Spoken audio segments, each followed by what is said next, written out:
Die alten Legenden im Norden erzählen, dass die Welt aus Feuer und Eis erschaffen wurde.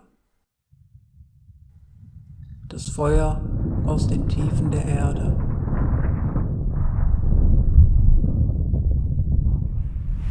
und die eisigen Winde über den Bergen.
Hitze und Kälte, Leben und Tod. Das ist die Wirklichkeit hinter den Dingen. Manche Dinge müssen getan werden, bevor es zu spät ist.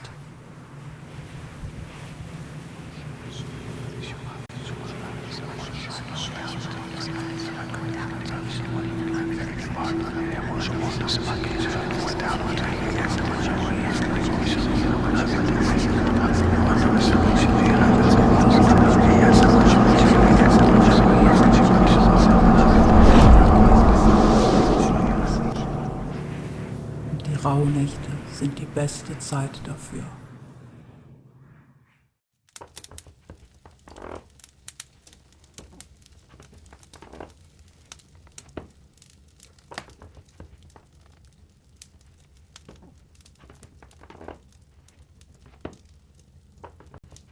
Wie kannst du so ruhig bleiben? Muran ist gestern gestorben, ein Dutzend ist schon am Fieber erkrankt und 3 weitere heute Morgen. Und du? Wenn es der Wille der Göttin ist. Der Wille der Göttin. Und wer soll im Frühjahr die Felder machen, wenn noch mehr Leute sterben? Erst letzten Sommer der ewige Regen, zu wenig Heunen in Scheunen und jetzt das Reifieber. Ha! Der Wille der Göttin. Was haben wir denn davon? Du kannst nicht sicher sein, dass es das Reifieber ist. Rodan sagt, er kann es nicht klar erkennen. Rodan ist der Gehilfe des Schmieds. Was versteht der denn schon davon? Muran war schneeweiß, als er gestorben ist. Und wenn er noch einen Tag länger gelebt hätte, dann hätte man auch die Flecken gesehen. Das kannst du nicht wissen. Vielleicht nicht. Aber es ist besser, jetzt vorsichtig zu sein, als es später zu bereuen. Ich erinnere mich noch gut daran, als wir das letzte Mal Reifieber im Dorf hatten. Unsere Eltern und die Hälfte meiner Freundinnen hat das früher nicht gesehen. Hast du das schon vergessen? Nein. Aber was erwartest du? Was sollen wir denn deiner Meinung nach tun? Rodan kommt nachher vorbei und wir gehen wieder unsere Runde. Ich habe Geißblattsud vorbereitet, Weidenrindentee und Wickel, so wie Finola sie immer bei Fieber gemacht hat. Sollen wir die Kranken alleine sterben lassen? Hoffst du, dass es sich dadurch von alleine löst? Nein. Aber wozu hat dieses Dorf eine neue Hexe, wenn du dich dann um das Reifieber kümmerst, während sie in ihrer Hütte sitzt? Wenn wir uns sicher sind, dass es das Reifieber ist, dann werde ich Cleona um Hilfe bitten. Dann sieh zu, dass ihr euch bald sicher seid.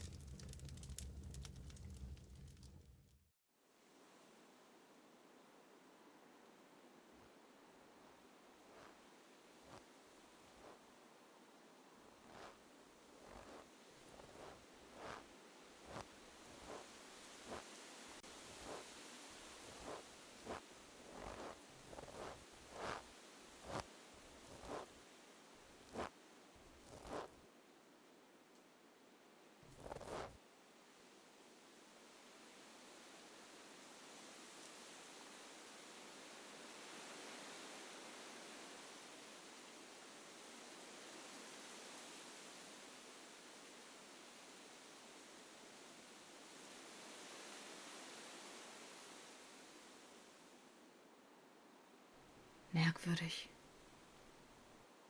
Genau hier habe ich das Bannsiegel doch gezogen.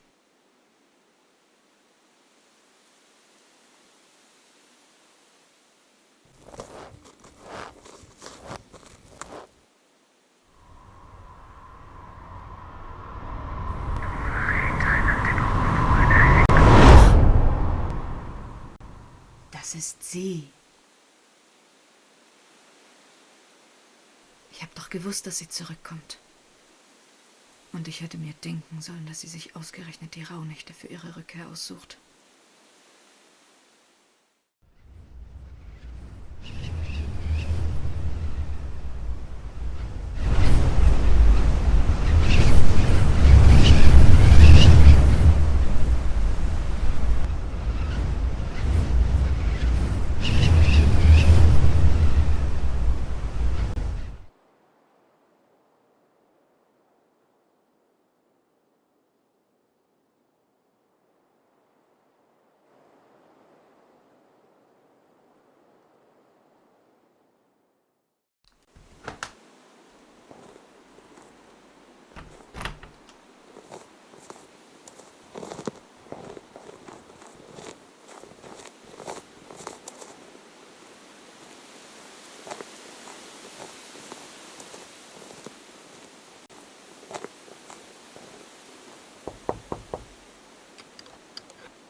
Rodan, bist du das? Ja, Schofrau. Ich habe euch Suppe mitgebracht, damit ihr wieder zu Kräften kommt. Ich bring nichts runter. Gib's Trasser.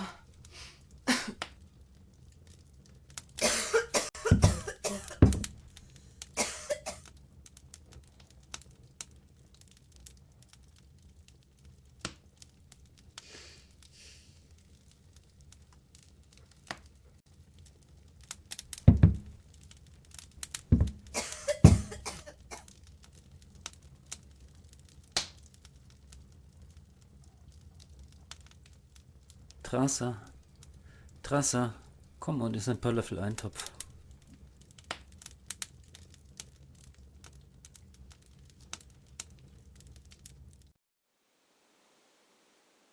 Ich hyrkelne kuohte. Kosini kleon. Inanne vande.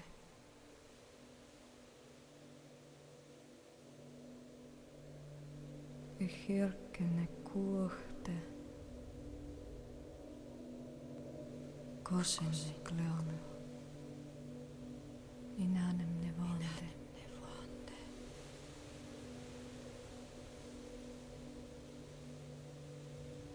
Ich hyrkene kuohte.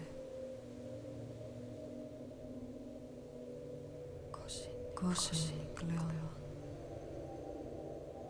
In einem vande. Bi marshi.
Kiva, gut, dass du da bist. Kommt doch rein.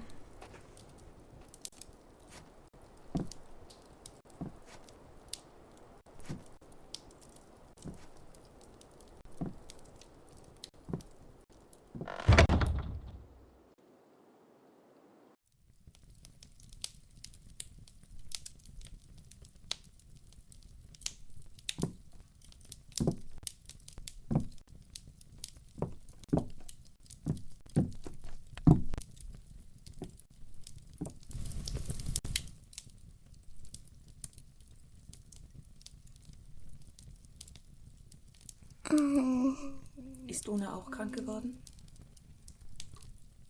Ja, es hat heute Morgen angefangen. Sie war ganz heiß. Sie wollte nicht aufstehen. Rodan? Direkt vor dir, auf Kniehöhe.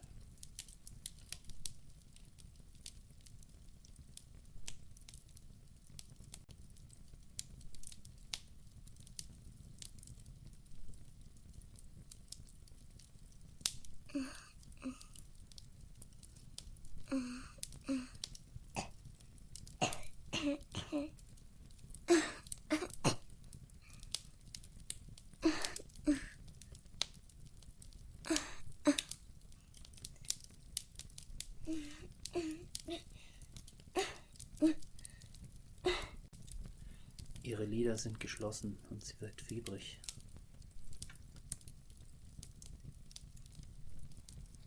Sie ist krank. Aber sie ist jung und voller Leben. Versuche ihr Eintopf einzuflößen, damit sie Kraft hat, gegen das Fieber zu kämpfen. Und gib ihr Weidenrindentee, um das Fieber zu senken. Danke.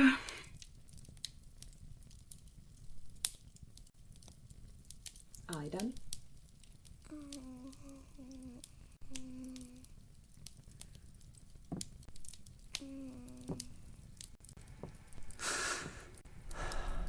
Es sind die Flecken, Kiva. Aidan ist totenblass und es sind weiße Flecken auf seiner Haut. Ich glaube, er hat Reiffieber. Die Göttin steht uns bei. Das ist jenseits meiner Heilkunst, Rodan. Du musst die Hexe um Hilfe bitten.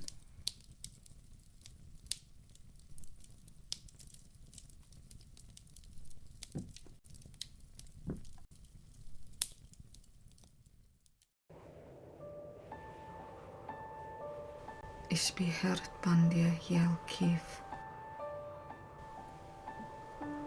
Art vanre nan spreden neef. An kinshil an arme chwil. Goch herren han trilbare hen.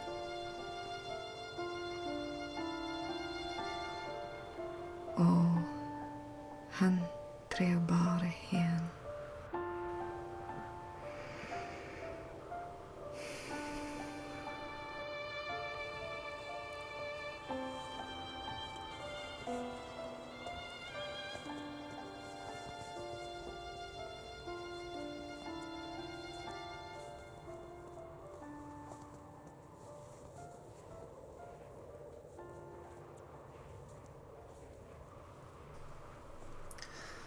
Cleana, auf ein Wort. Rodan? Wir brauchen eure Hilfe, ehrwürdige Mutter. Im Dorf geht das Raureiffieber um. Und das ist jenseits von Kivas Heilkunst. Seid ihr euch sicher, dass es das Raureiffieber ist?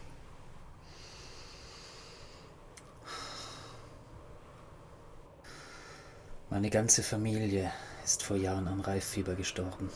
Und ich erinnere mich noch sehr gut. Besser, als ich mir wünschen würde. Richte Kiva aus, dass ich mich darum kümmern werde.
Finola sagt, es ist das Aureifieber. Du musst jetzt sehr tapfer sein.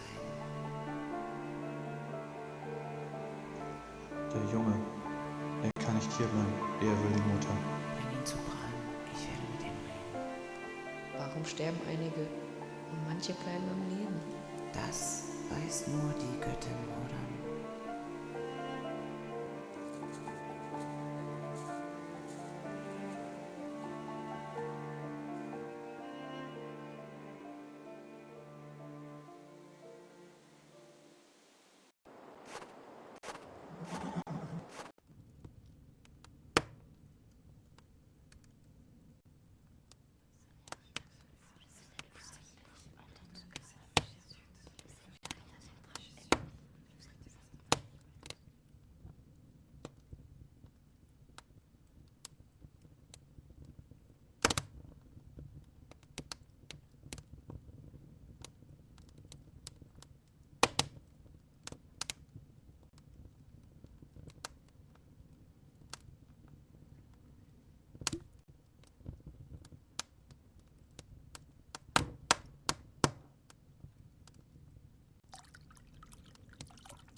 Gib ihr davon einen Schluck am Morgen und einen am Abend.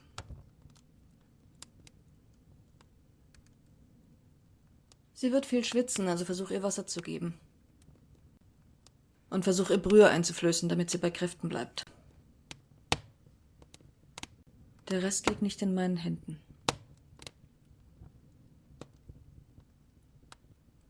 Was? Die ehrwürdige Mutter Finola hat immer Blutmoos gegeben, wenn einer aus dem Dorf Fieber bekommen hat. Aber ich bin nicht Finola. Diese Medizin hilft den Kranken besser als Blutmoos. Verzeihen, ich wollte nicht.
Bier.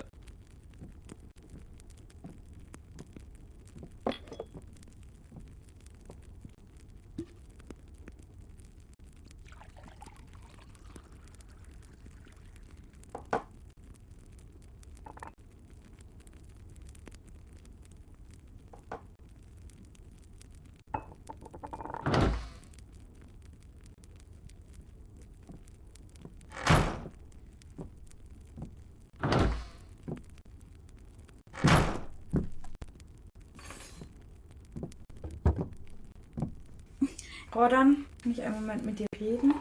Na klar, was gibt's? Es ist Rodan. Ich habe Angst. Finola hat bei hohem Fieber immer Blutmoos gegeben. Auch damals, als das Reifieber im Dorf war. Cleona meint, dass sie jetzt so gut ist. Für Aidan und Una hat sie einen Trank zubereitet. Ich weiß nicht, was es ist. Aber sie werden immer schwächer. Ich kann Una kaum noch dazu bringen, einen Schluck Wasser zu trinken. Sie erkennt mich nicht mehr, Rodan. Meine eigene Tochter, sie erkennt mich nicht einmal mehr. Was soll ich denn nur tun? Alles wird gut werden, Keelin. Cleona weiß, was sie tut. Selbst wenn sie die Dinge anders tut, als Finola es getan hat. Meinst du?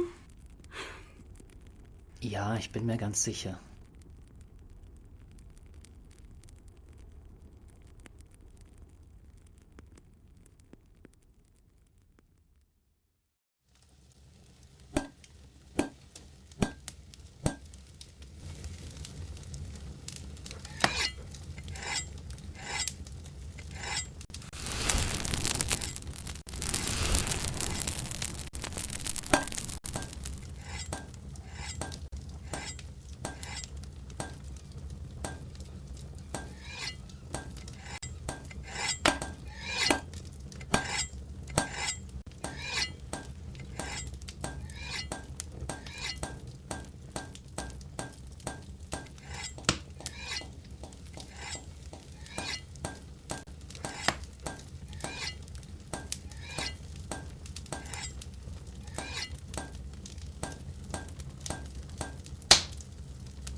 Aber du wirkst abwesend, Rodan. Verzeih, Meister Bram. Es ist eine schwierige Zeit. Für uns alle.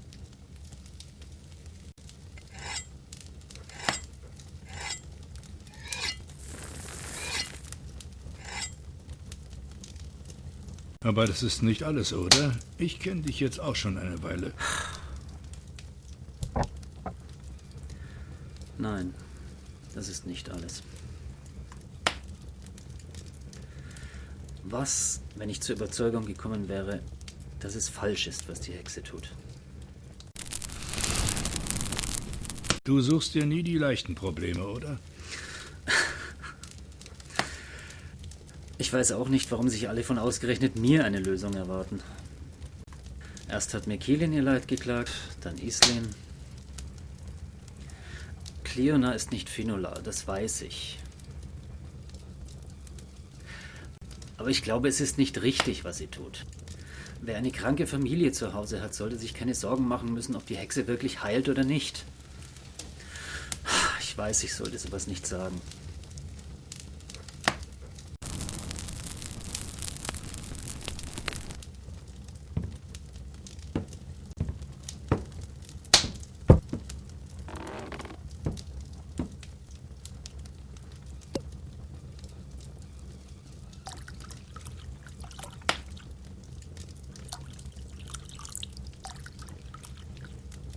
Hier, trink.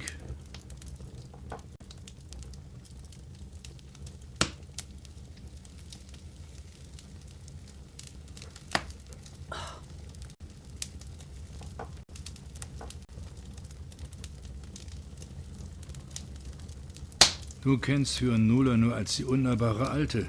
Du bist zu jung, um ein anderes Bild von ihr zu haben. Und sie hat sich auch große Mühe gegeben, den Schein aufrechtzuerhalten. Dass sie nur ihrem eigenen Rat folgt, meine ich. Aber es gab Leute im Dorf, auf die sie gehört hat. Nicht viele, 1 oder 2 vielleicht. Aber es gab sie. Und wenn du recht überlegst, musste es sie auch geben. Niemand kann alles wissen, nicht mal die Hexe. Versteh mich nicht falsch. Niemand hat das hier an die große Glocke gehängt. Und wenn niemand damit geprahlt hätte, dann gnade ihm die Göttin. Aber wenn du der Überzeugung bist, dass Cleona einen Fehler macht, dann wäre es nicht das erste Mal, dass jemand die Hexe berät. Warum ich? Außerdem, es ist nicht gerade einfach, mit Cleona zu reden. Ich kann dir keinen besseren Rat geben. Wenn du meinst, dass du nicht der Richtige bist, dann lass es bleiben.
Herein?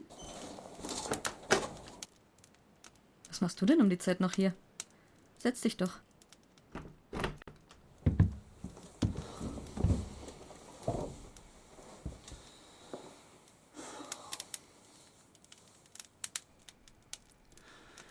Cleona, meinst du nicht, es wäre besser, das Reifieber mit Blutmoos zu behandeln?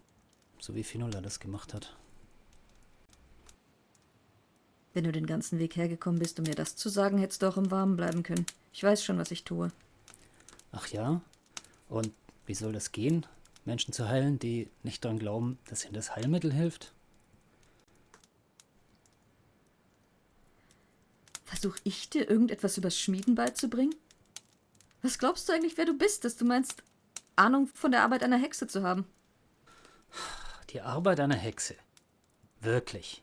Ausnahmsweise irrst du dich, Cleona. Wir reden nämlich nicht über Magie, wir reden hier über Heilkunst. Und ob du es glaubst oder nicht, davon habe ich tatsächlich etwas Ahnung. Oder was glaubst du, wer für Kiva sieht, wenn sie draußen ist und Heilkräuter sucht? Was glaubst du, wer für Finola losgezogen ist, wenn sie sich zu schwach gefühlt hat, aber ihre Vorräte auffüllen musste? Was glaubst du, wer mit Finola gegangen ist und die Arbeit nach ihren Anweisungen erledigt hat, wenn ein Bruch geschehen werden musste oder ein Gelenk eingerenkt werden musste? Und du glaubst, das bisschen Erfahrung gibt dir irgendetwas, was auch nur annähernd an die Weisheit einer Hexe herankommt, Dorfbüttel? Was Besseres als diese Zeile fällt dir nicht ein, Cleona. Die Weisheit einer Hexe. Na, davon habe ich wirklich schon genug gesehen, seit du hier im Tal bist. Du läufst mit diesem lächerlich dünnen Umhang durch die Kälte, du stiefelst ohne Schneeschuhe durch hüfttiefen Schnee, und das dürfen wir dann die Weisheit einer Hexe nennen. Auf die Sturmzinne wollen aber nicht daran denken, ein Seil mitzunehmen und dich selber in Gefahr begeben. Wenn ich dir damals nicht gefolgt wäre und diesen Wolf mit einem Speerwurf durch pures Glück erwischt hätte, kurz bevor er dich anspringen konnte, dann wärst du jetzt tot. So weise bist du.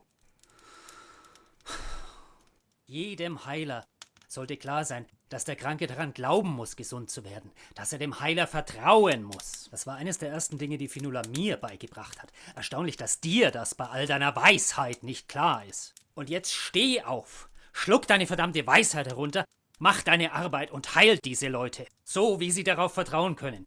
So wie sie es gewohnt sind. Mit Blutmoos, so wie Fionnuala das gemacht hat, so wie jede Hexe im Tal das vorher gemacht hat. Ich weiß, dass du nicht Fionnuala bist, aber das bedeutet nicht, dass sie alles falsch gemacht hat. Und das bedeutet auch nicht, dass du jeden Brauch und jede Tradition hier im Tal umstoßen musst. Verdammt nochmal!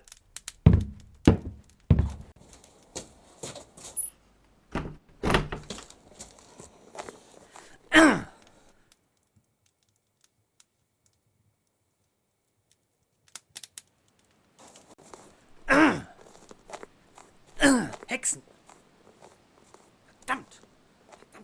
Verdammt! Wenn ich dir damals nicht gefolgt wäre und durch pures Glück mit einem Speerwurf diesen Wolf erwischt hätte, bevor er dich anspringen konnte, dann wärst du jetzt tot.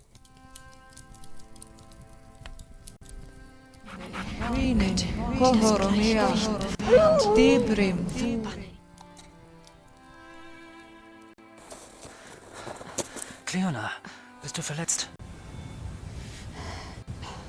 Was genau an überschreitet den Kreis nicht? Hast du nicht verstanden?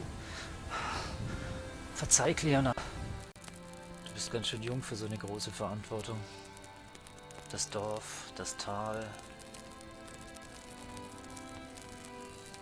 Und du bist ganz schön alt für jemanden, der noch nicht verheiratet ist. Soweit es mit dem Dorf und der Anderswelt zu tun hat. Oder wenn es darum geht, die Menschen durch den Jahreskreis zu begleiten. Das ist allein eure Verantwortung und eure Entscheidung. Aber was beim Verbrechen zu tun ist und wie es zu sühnen ist, das liegt in den Händen der Dorfältesten. Man kommt nicht einfach mal so zur Sturmzinne. Ich bin in meinem Leben schon manche Strecke marschiert, Rodan. Ich muss zu diesem Ort und ich wüsste nicht, warum das ein Problem sein sollte. Und noch weniger wüsste ich, was es dich angehen sollte. Cleona, warte. Wenn du unbedingt meinst, dass ich jemanden brauche, der auf mich aufpasst, dann sei morgen früh bei meiner Hütte, dann brechen wir auf.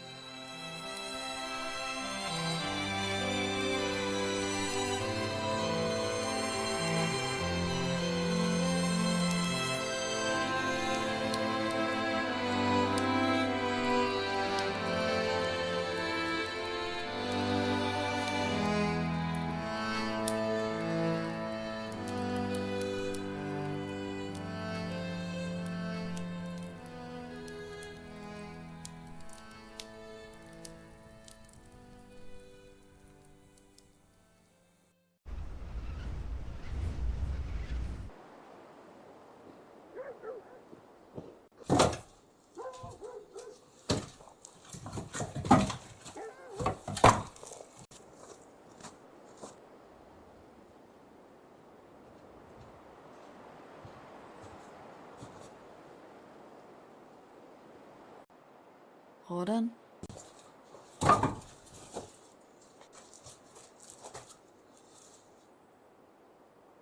Cleona?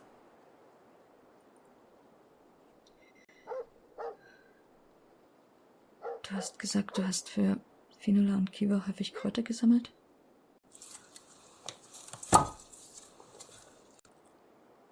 Ja, das stimmt.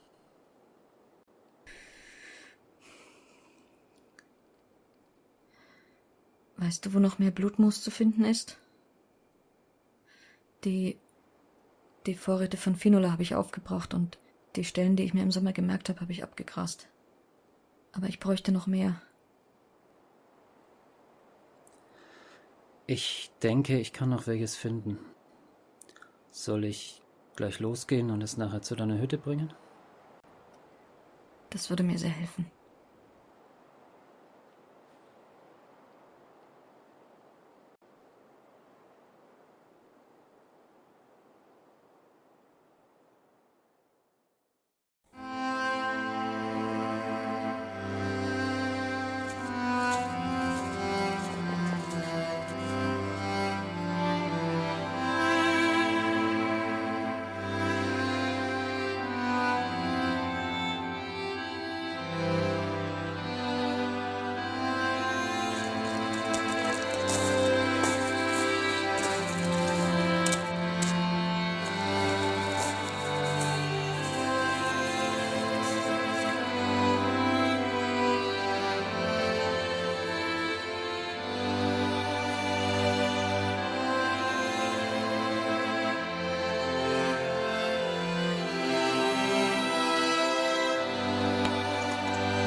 Es gibt etwas, was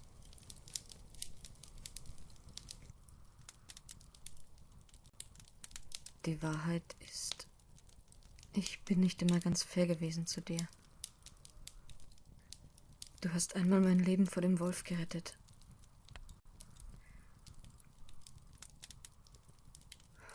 Ohne dass ich mich je dafür bedankt habe. Ich habe es nicht gewusst und du hast es nie erwähnt. Aber das ist nicht alles.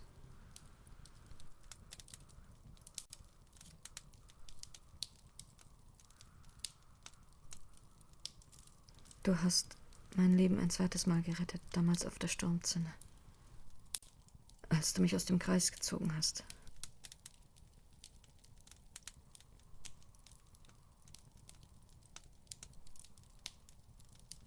Wenn du mich nicht rausgeholt hättest, dann wäre ich in der Anderswelt gefangen gewesen. Es hatte nicht mehr viel gefehlt und ich hätte nicht gewusst, wie ich rauskommen soll. Und auch dafür habe ich dir nie gedankt, sondern ich habe dich angeschrien. Cleo. Sag jetzt nichts, das ist schwer genug.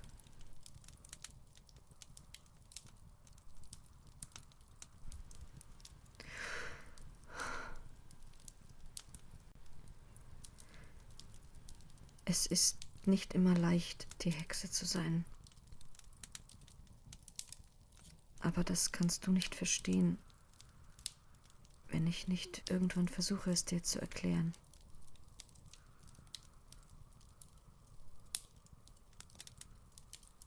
Meinst du, wir können es nochmal versuchen, miteinander auszukommen? Aber diesmal besser?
Je me sens regarder sur